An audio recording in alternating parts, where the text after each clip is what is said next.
mix the archives here. I thought it'd be fun to start. Everyone walks in, gets a shot, but you know, I don't know. People probably have to go back to work and logistics. Next time, though, we'll get some shots for the M&M. So yeah, so we did this book, The Unforgettable M&M. Came out in December, and I was really thinking about this. I was like, okay, we're gonna talk about it at the archives, think about how it got started. So I think that's a good place to start. I thought about the day it came down, and the fire. I think everyone here probably remembers that day, and just how tragic and heartbreaking it was. And I thought about, so I was at work, and I was on my way to lunch, and by then it was pretty evident that it wasn't going to be able to be saved. I was driving back to work from lunch, and then a song on the radio played about the M&M, and I just lost it. I had to pull over, I had to stop and just sit there and kind of process, and I started crying a bit, because like it was just such a great place for Butte, and a great place for Montana, and everyone, probably everyone here, everyone in Butte, and a lot of people, most people around Montana probably have an M&M story, and about the time they were there and something amazing or interesting or incredible happened, and I thought, wow, that's not here anymore.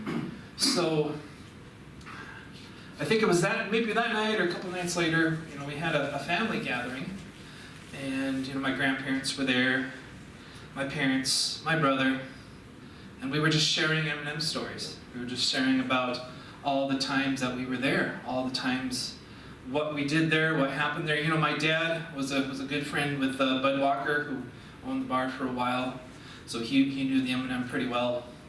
So we were just sharing stories. My grandpa, Mike Burns, who helped me run the book, he had spent a lot of time there. You know, he's been in Butte for, God, his whole life, so he's got a bunch of photos and memories and great things to say about the M&M. He couldn't make it today, but yeah, so we were just sharing stories, and we were just sharing what it meant to us.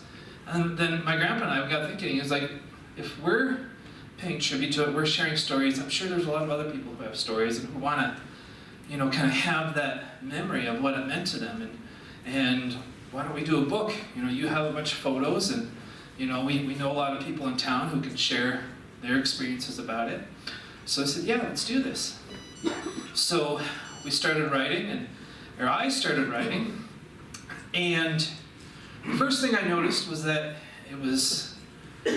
the history was as deep as it was broad.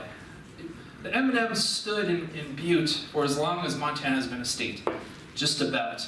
Montana became a state in 1889, the M&M went in 1890. So by the time Montana's been a state till now, we've had that bar there. So I thought, wow, this is going to be a lot of interesting things to find out. Yeah, and then I started researching. I wanted to find out what happened at the M&M before it was the M&M, because you know, everyone knows it was Martin and Mosby, Sam Martin and Billy Mosby. They were the original owners.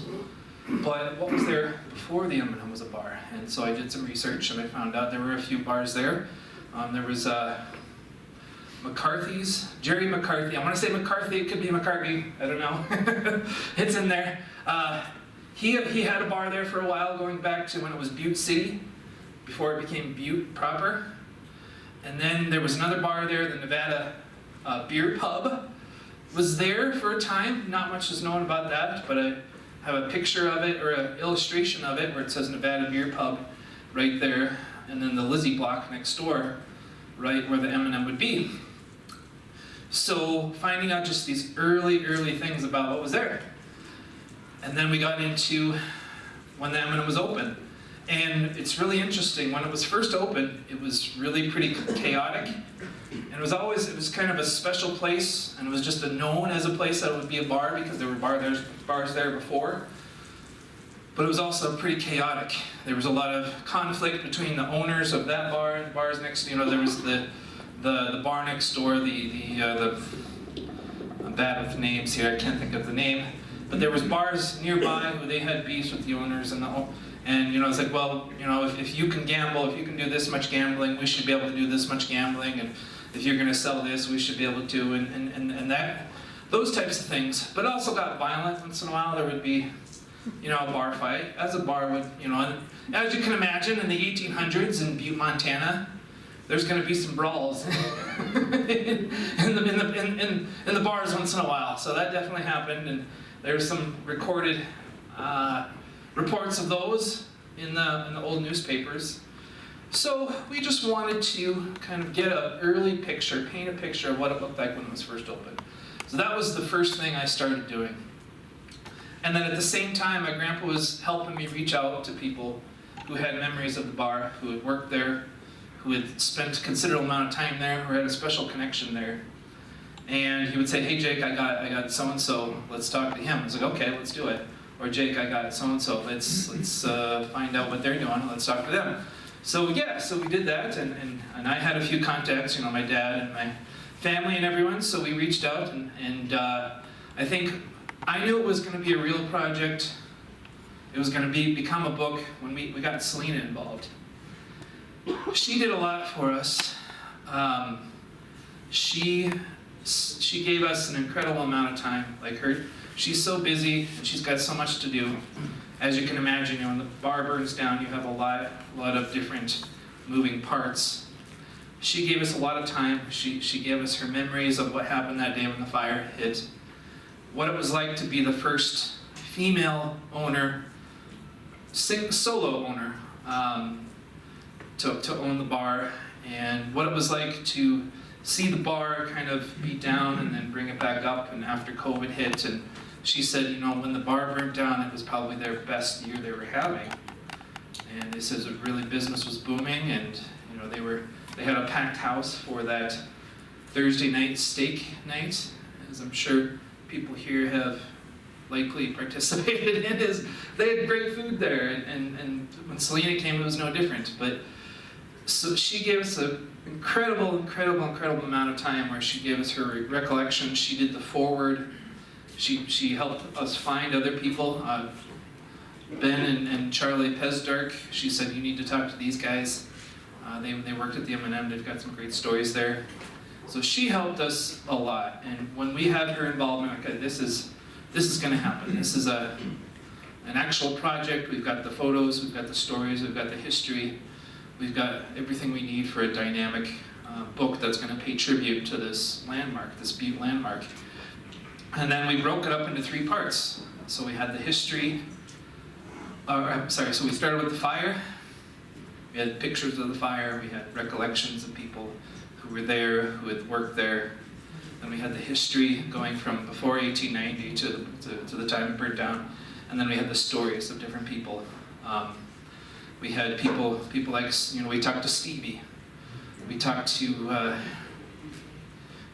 Charlie and Ben. We talked to Rick Jordan. We talked to, I'm awful with names. So it's like I know who they are, I can see their face, I know everything, I could tell you everything they told me, but he says, what's his name? He owns metals. Ray Ulan, that's right, thank you.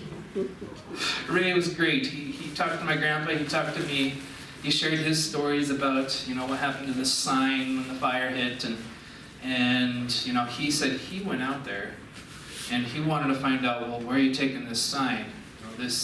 You can't be just leaving this here to the fire, and he was very concerned. And then, it turns out that the county is still technically owns the sign.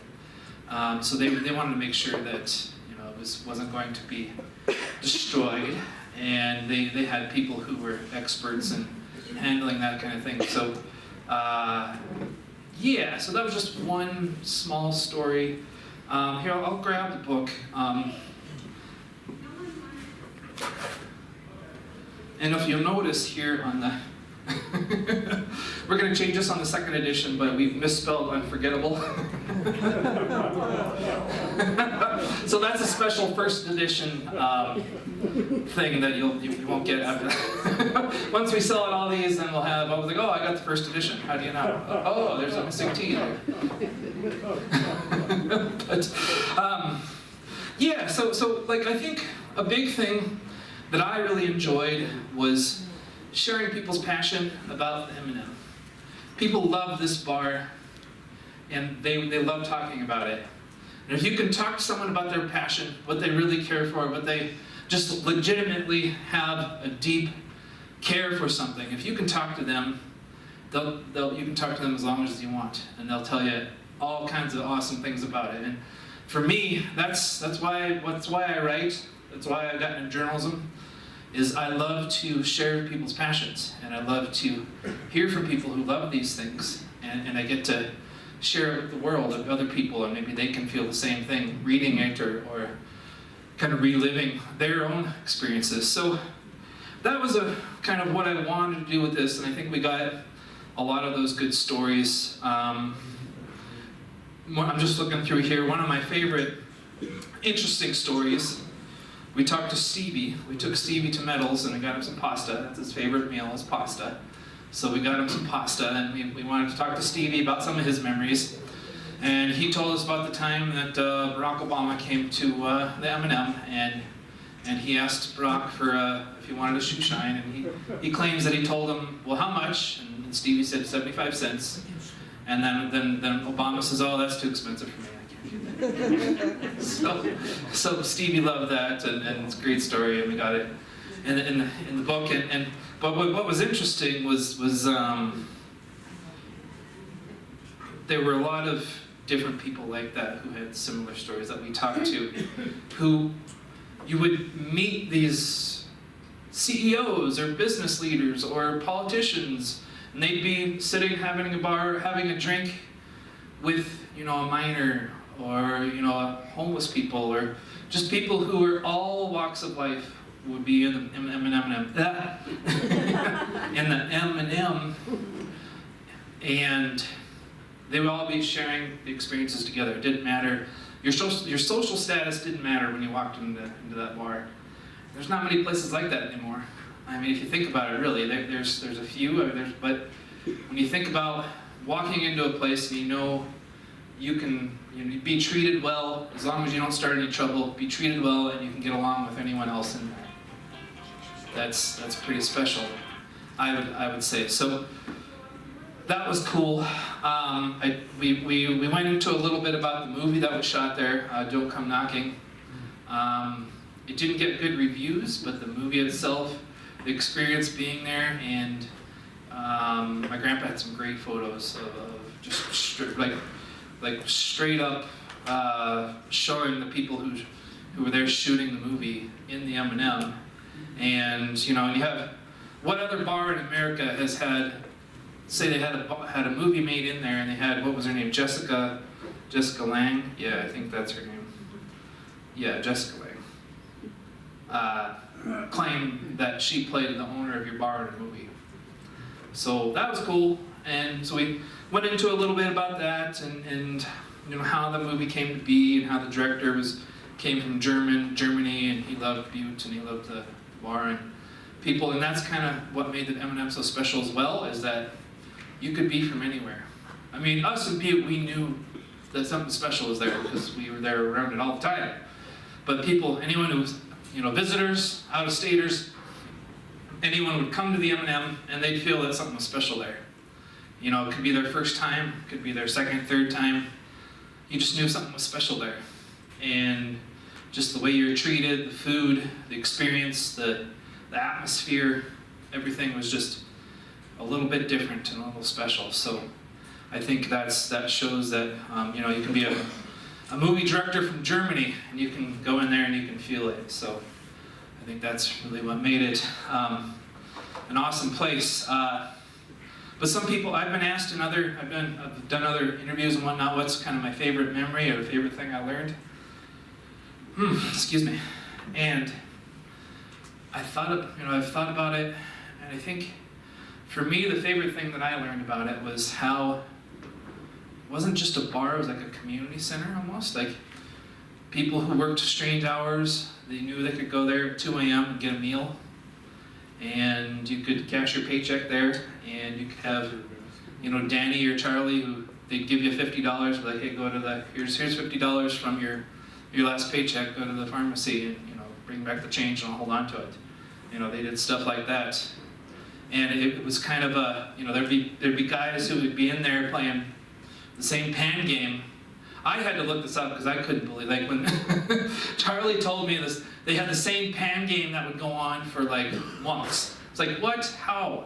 You can't beat it. And he says, well, two people would leave, and they'd come from work, they'd play pan for 4 hours, they'd go home, then 2 more people would show up, and it would just be the same. People would just keep going round and round. People would leave, people would show up, and it would be months and months and months. So technically playing the same game, and so it just kind of had that draw for and it was that type of community center, and when we talked to Charlie, Ben, and Rick Jordan, said, I would have weeks where I would have like 4 paychecks in my pocket.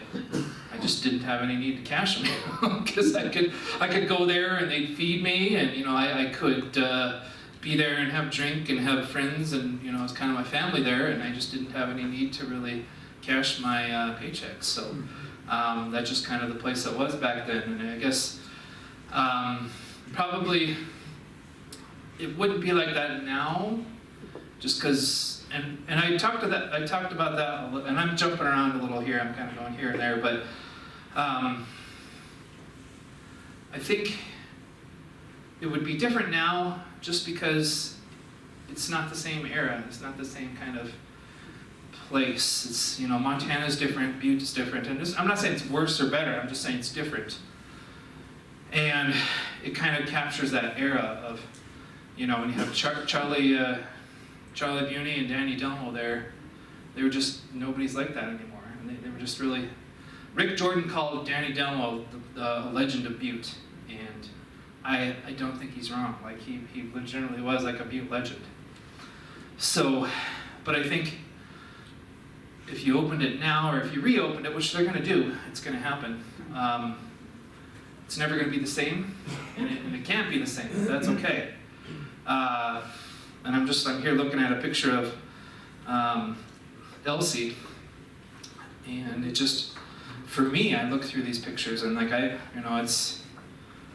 don't nearly, I'm not as old and I haven't spent as much time as a lot of people there, but for me, I feel the memories, and I feel like, oh yeah, I remember that, and like when I was putting it together and my grandpa was showing me the photos that he had, I was just like, wow, this it really takes you there, those photos, and that's kind of the dynamic of the medium, is that you can kind of go to a different time, you can go to a different place, and remember things that you wouldn't have otherwise.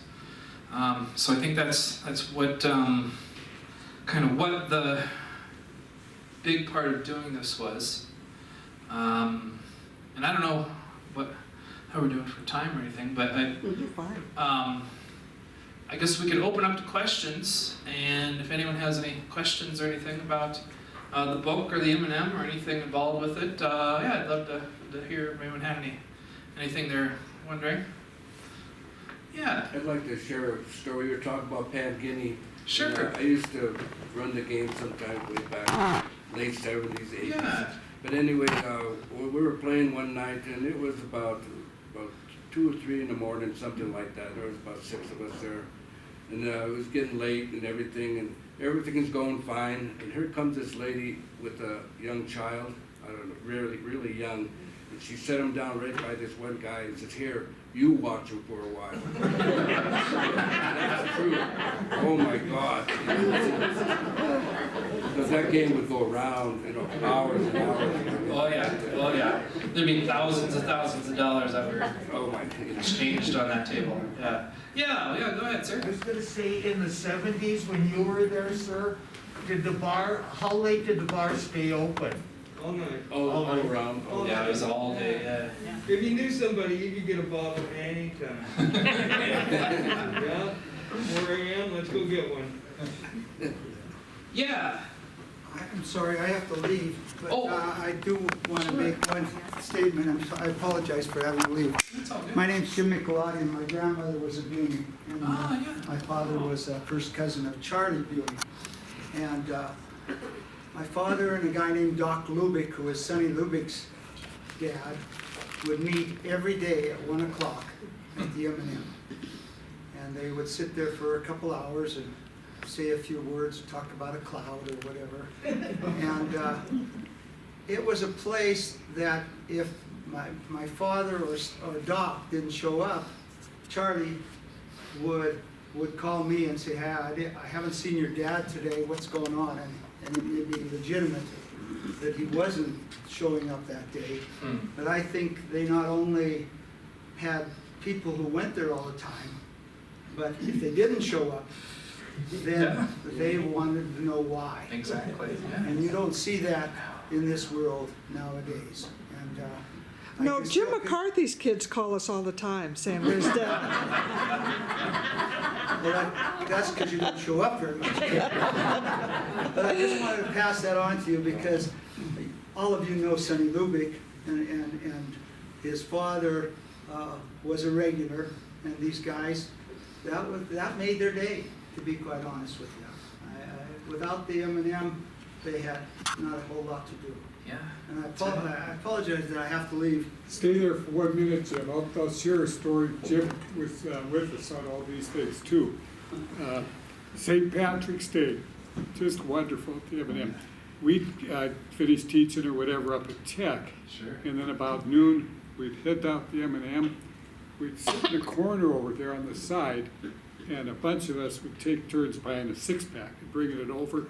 We could watch the entire town walk through the M&M. Oh yeah. Wonderful experience. I have to go to a Hall of Fame announcement Okay. thing at 1 o'clock, and I apologize for leaving, but thank you for doing it. Yeah. Thanks for coming. Okay. Yeah. And There can't be two places at once. you mentioned St. Patrick's Day, and we had a lot of memories about St. Patrick's Day too, and of all the crowds there. And I remember I was probably like 8, 9, 10 years old.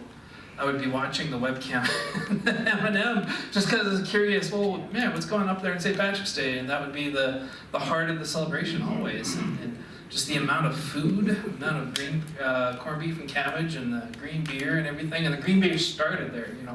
I think it was Danny Delmo or maybe it was Charlie. I'm not sure. They started putting the green beer in there, the green dye in the beer there. So definitely, it's coming up. It's really strange this year, and just it's, I don't know. Maybe hopefully people will be out front celebrating or something. But But anyhow, does anyone have any other questions?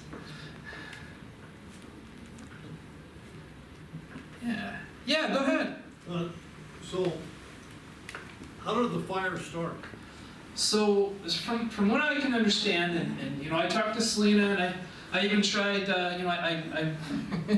I tried getting some of the firefighters to say anything, and anything more that was, but basically, it sounds like the kitchen, one of the ovens was left on there, and it got hot in the oven or the hood area up there, and probably needed to be deep cleaned behind that, and it's, as you can imagine, what was.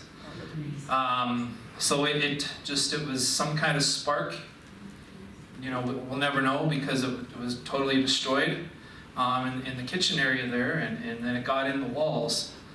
What I found interesting was that they had it under control, like inside the bar itself, but by then it got in the walls. And then, so if you remember that day, it kind of died down a little bit, but then the smoke, there was kept billowing and billowing and billowing.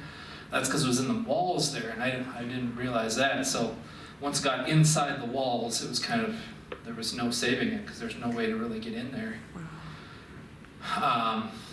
So it definitely was showing as its age. A building like that, when it was built in 1890. It's kind of miraculous it stayed up that long if you think about it. But yeah, that's kind of what I know about it.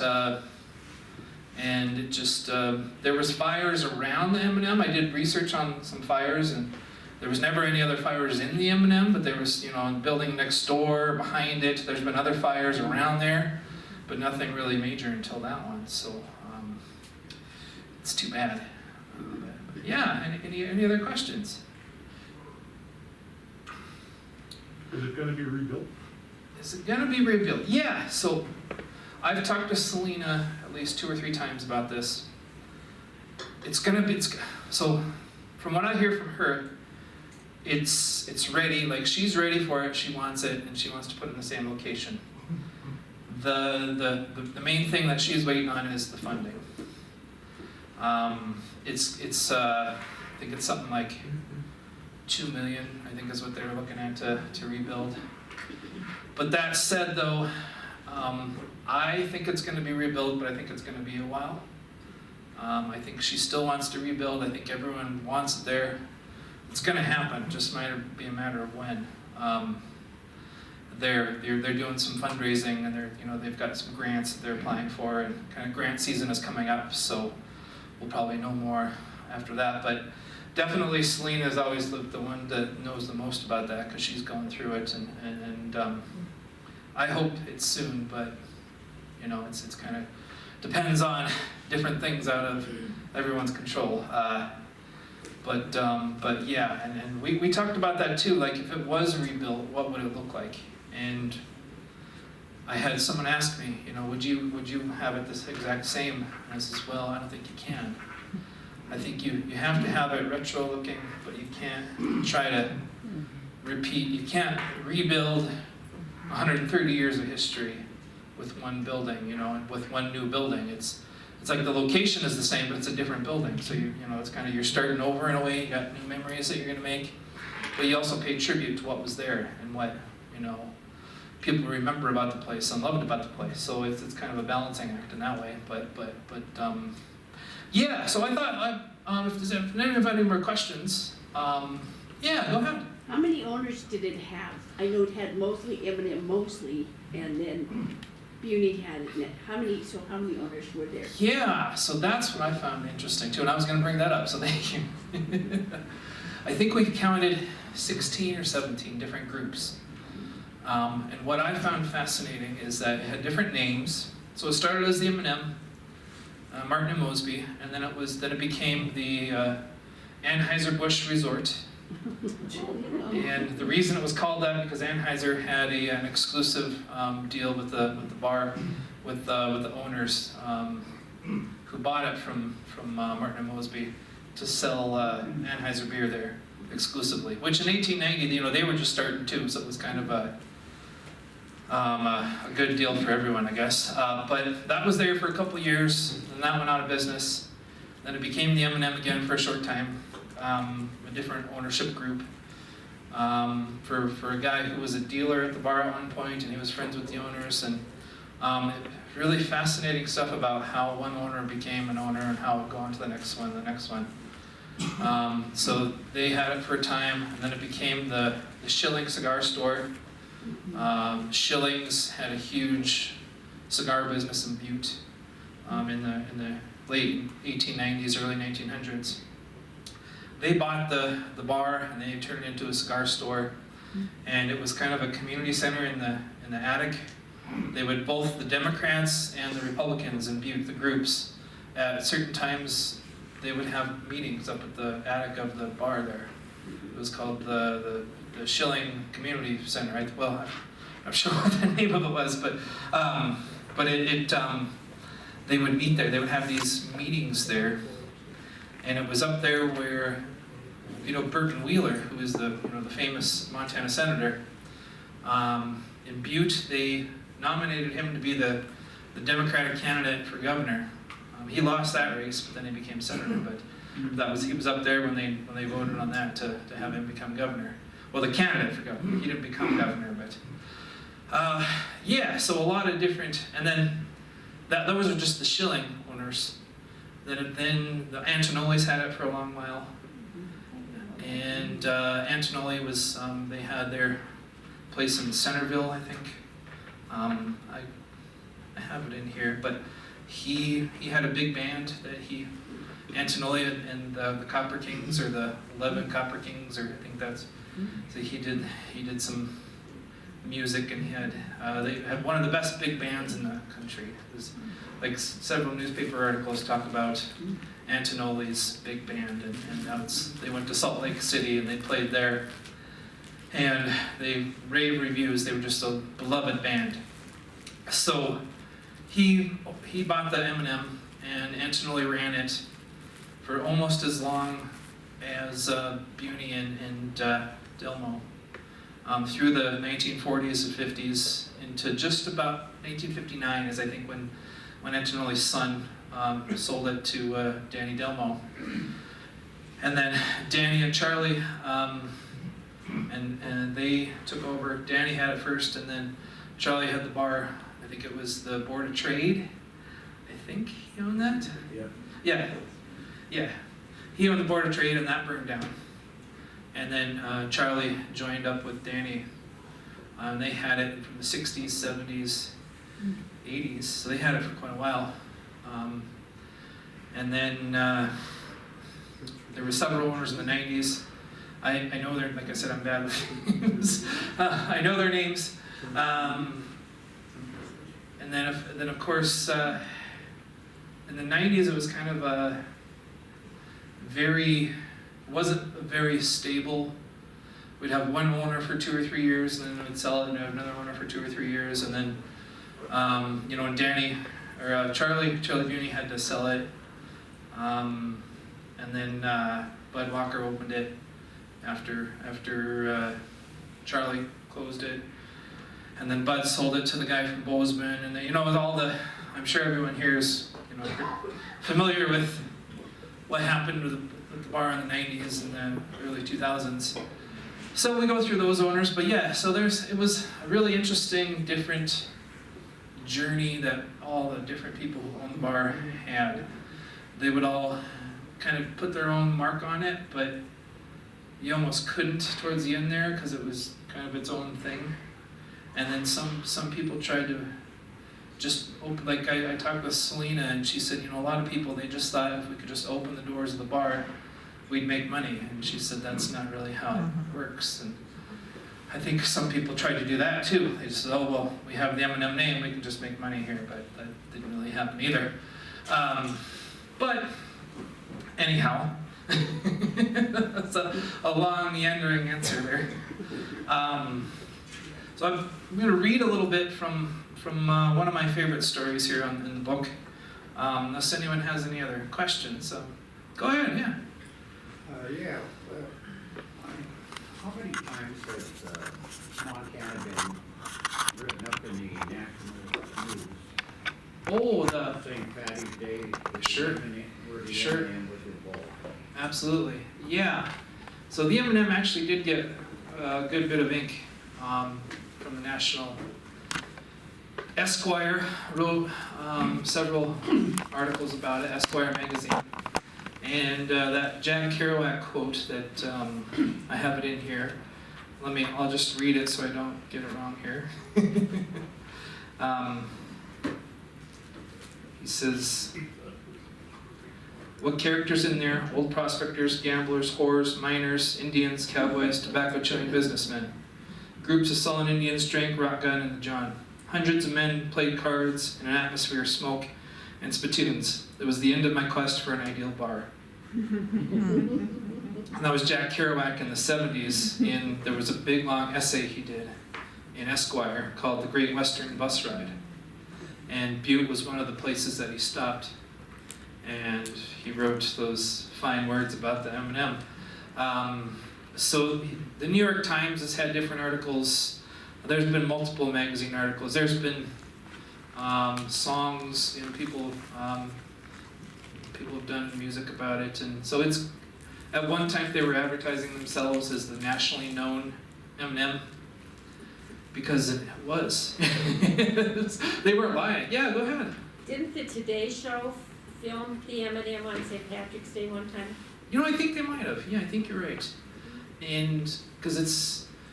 The St. Patrick's Day always gets a lot of attention in Butte just because all the people and all the Irish people here, and we're known as, Ireland's 4th province, I think? here in Butte, 5th province, yeah. I know that's, yeah.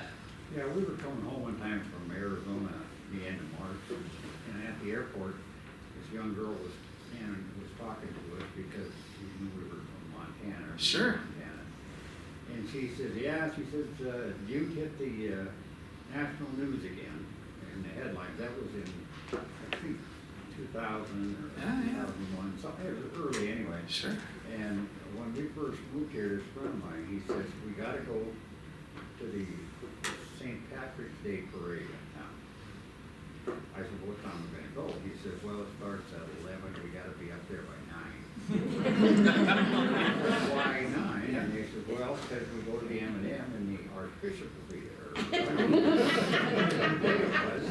And then we go back at 9 o'clock at night. And they got a flatbed truck out front where the girls are dancing topless. We see the Archbishop. But that particular night, they had the flatbed out there and the music, but there Sure. were no girls. I was there in 2000, I think, when they had the guy who got on the sign and he thought he was gonna, he peed into the crowd, yeah. And then they beat him up afterwards. Yeah, I was there for that one. you don't forget that kind of thing. But some other stories, like yeah, go ahead. Yeah. Well, I was gonna say my mother worked as a cook at the M&M 51 years ago. Uh-huh. And Delmo was the best boss she ever had. Yeah. And he would hand her some money and say, Marion, go buy yourself a pair of shoes. And then when she worked night shift, he'd be waiting outside, watching for her to come to make sure she was safe. Yeah. He would do that. Yeah. We talked with Emily Arias, Emily McLeod now, and she was the night cook there, and she said, I could always get a pair of Levi's from Charlie in the basement for like $5-10. We'd get a couple pair of Levi's, and he always made sure that people working there were treated well and treated like family in a way. So.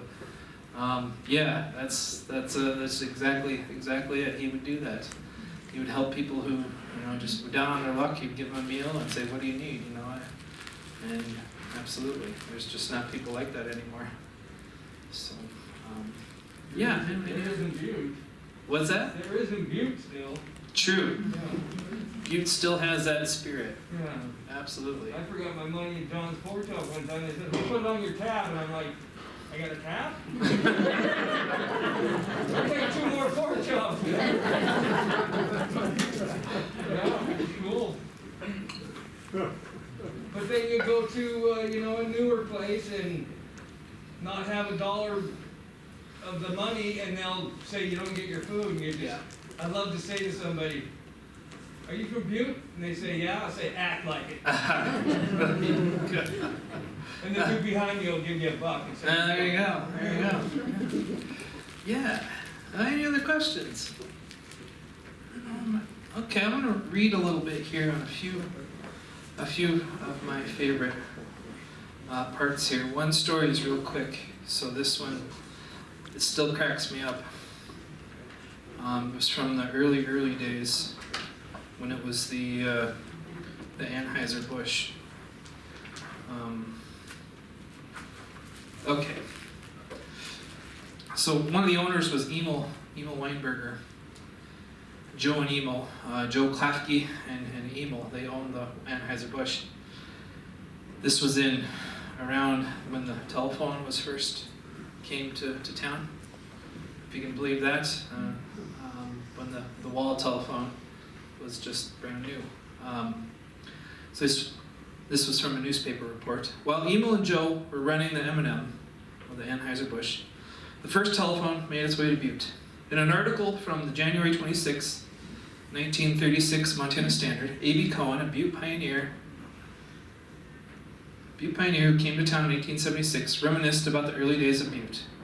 One such story involved Emil using the phone for the first time. It states, a telephone was indeed a novelty. So little was it understood that Emil Weinberger seemed to think that people could see over the line. One night, a customer left an umbrella at Joe and Emil's. Later, he called up. Emil answered the phone. Did I leave my umbrella at your place? The man asked. Wait a minute, Emil exclaimed. He rushed over to the bar, picked up an umbrella and held it up and said, is this your umbrella? Moving it back back and forth in front of the telephone box. So not only, and this is my addition here, not only did Inge Weinberger with the famed M&M, he also predicted that video calls would someday become a thing. Or something like that.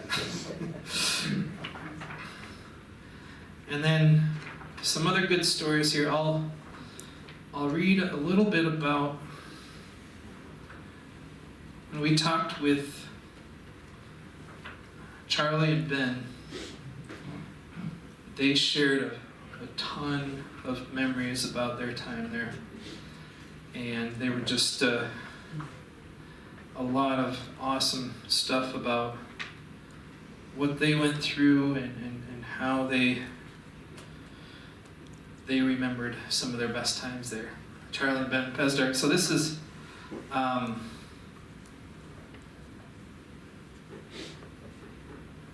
is Charlie here. Make sure I got the right one. Let me put it this way. There were two different connections that were dealt hand in hand with the M&M. One were the criminals, and the other was the law. And just say that's the way it was. Sometimes cops would call and ask if someone was here, and they'd say, yeah, just keep him in there. Just watch him, let us know if he leaves. But then it would go the other way sometimes too. Sometimes we'd have the same cop going in and doing a walkthrough, looking to find something. And I asked him, what'd you go walking there for? And he turned to me and said, I wasn't looking for anything. I wanted to see if she still had those $20 pull tabs. He wanted to get some when he got off shift. But most of the cops were very professional. A lot of times, if there was any trouble, before they come in, they'd wait around the block and have a smoke before they arrived. I'd say 90% of the time, any kind of trouble would be resolved before the cops even got there. This one time, though, these two guys came in. And back then, the women would come in and sit in the bar, and they'd have those long purse straps on and put the purses underneath them. One guy got up and he had a steak knife, and he started cutting the woman's purse strap with his steak knife. The other guy got up and stabbed me with his steak knife right in the side. I'll never forget, I was wearing those two-tone pants that were very light, and I had a white shirt on, and Officer Craig Hill came through the door and said, we got a call. Somebody had a knife or got stabbed or something. I was right there looking at him. I was bleeding from the top of my chest all the way down, and he didn't see anything. I was so mad at him for that.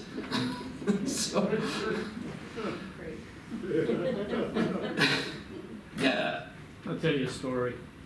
There's a friend of mine, Bo Sullivan, maybe some people don't know, and his favorite trick, he'd get a half a heat on Saturday night, and like the rest of us, he'd go to the M&M and have breakfast, and then he'd run.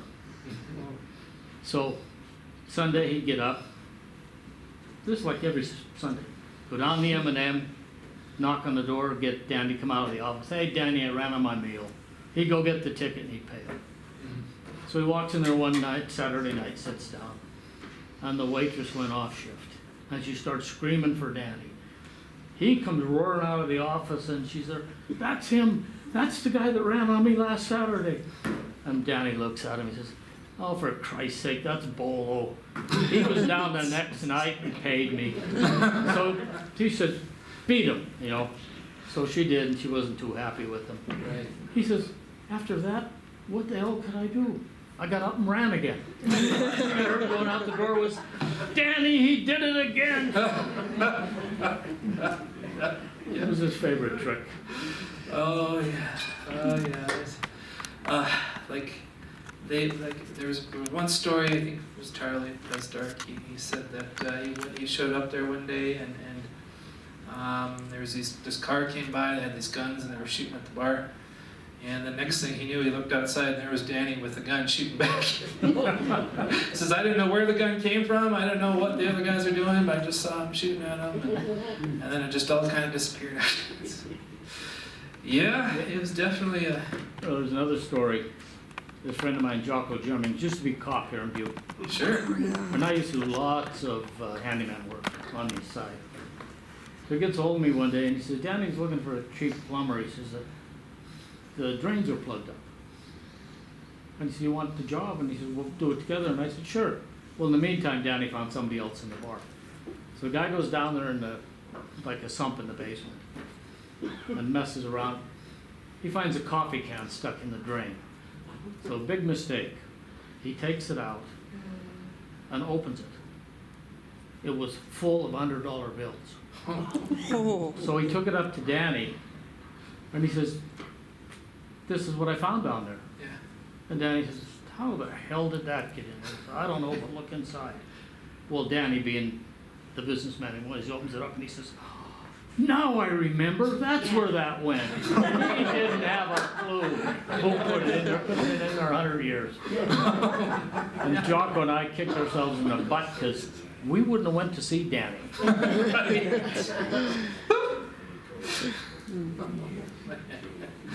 Yeah, that's awesome. Yeah, just one. M&M had lots of those stories. A lot of people had things just like that. So sounds. I've heard quite a few like those about him, about Danny, and yeah. So I don't know how we're doing on time here. about 10 minutes. 10 minutes, okay. So if anyone has any other questions, or any stories, or any memories, or anything, I can read some more about some of the stories and some of the things I found interesting here.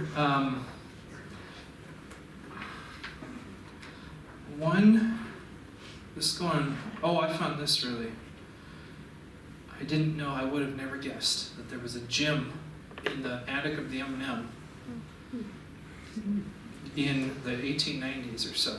They had a boxing gym up there. They had a football team who would work out up there in the attic of the M&M. So I found just a little bit about that. And it also had a bowling alley in the basement. I think more people knew about the bowling alley. They had a couple of lanes down there. Because it was long, but it wasn't wide, so you could have enough room for a couple bowling alleys there.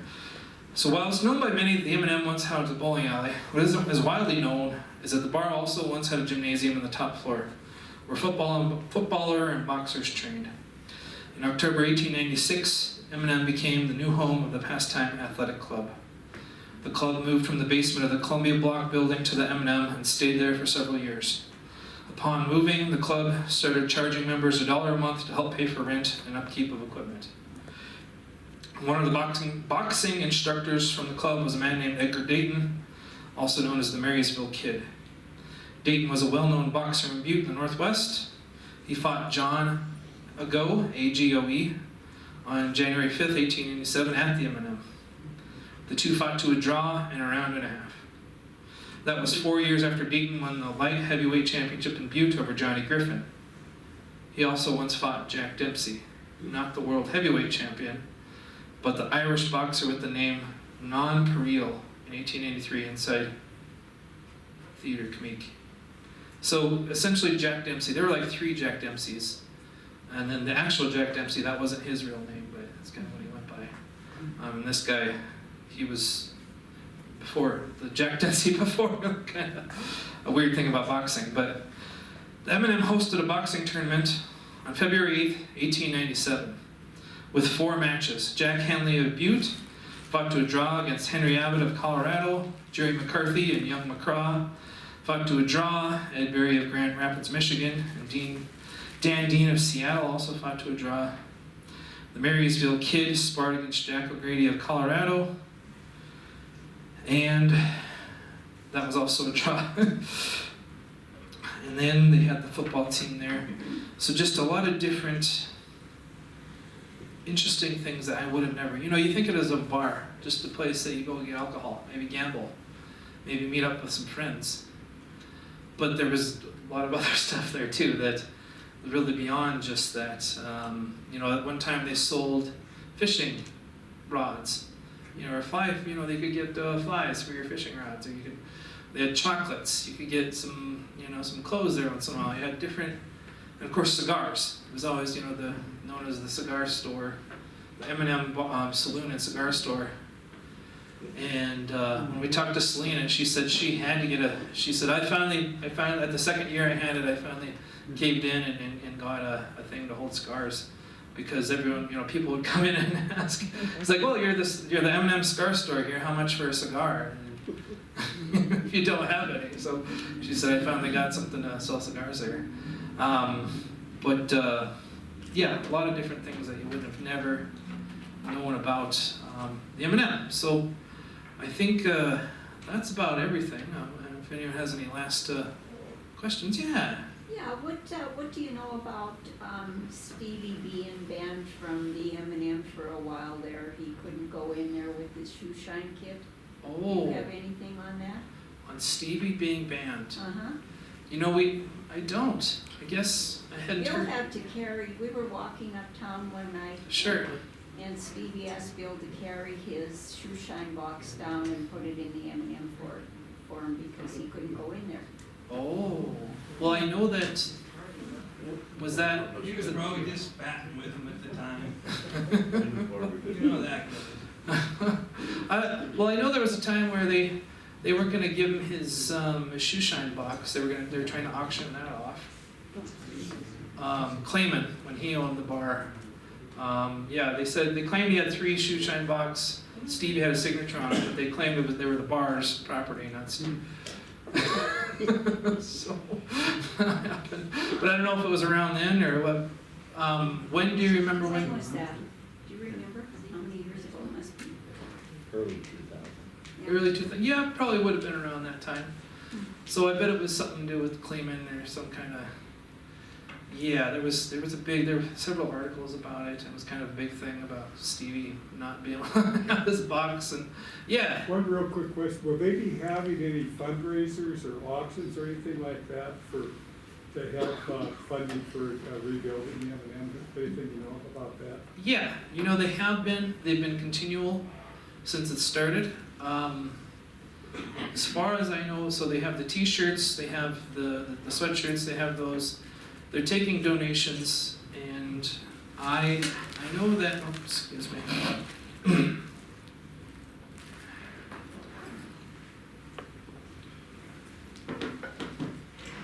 I know that when we talked to her about it, when we talked to Selina about it, she said it's ongoing. Says they're looking for grants right now, and they had when the fire first happened, they had the big thing at the bar. I can't name. And they had, so they've had different things. They've, I guess as far as what's going on right now, I'm not exactly sure. I know Selina has kind of been waiting on a few things. But as far as fundraising yet, we haven't been as involved with getting those going. Yeah. This gentleman here has a shirt on that he said he made. Would you want to show it off? Ah. All right, on. Ah. Good deal. That's because I love the M&M. Yeah, me too. It's last year. My brother and I we were gonna go in I'll on. tell you a quick story. Me and Bobby Marino, we're from Walkerville. Yeah. We hitchhiked down to the M&M and eat. And one time we were in our teens. We decided we got a hair up our ass. We were going to eat it and beat it. And so we go to the M&M and we eat our food and we head to the bathroom. And instead of going to the bathroom, we just hit the back door. And we're out the back door. And it's winter and we're flying. And Bobby goes that way and I go this way. And the deal was to meet at Jerry's Corner where his brother ran the bar down there. And the dishwasher went after Bobby. Thank God. We meet down at Jerry's Corner about 20 minutes later, 25 minutes later, we get down there. All right, Butchie's like, okay, get in the car, we'll go. I'll give you a ride back up to Walkerville. We walk out the door at Jerry's Corner, and there's the dishwasher. You guys gonna pay for your food? We're like, holy cow! Butchie's like, how much steak you got? Yeah, but he chased us all the way down to Jerry's Corner, bro. Oh boy. Oh boy.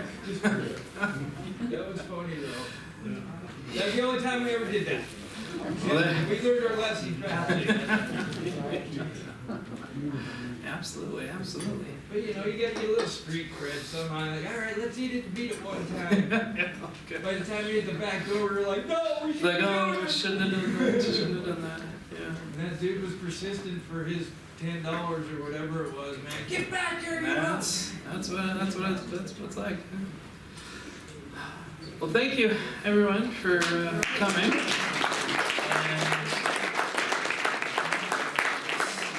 And it's been a real thrill and a real honor to be able to pay tribute to the M&M and just really hear people's love about it and share and everything. So thank you for coming. We do have books for sale here, and they're signed, but I can sign anyone if anything wants anything. And thank you again for coming.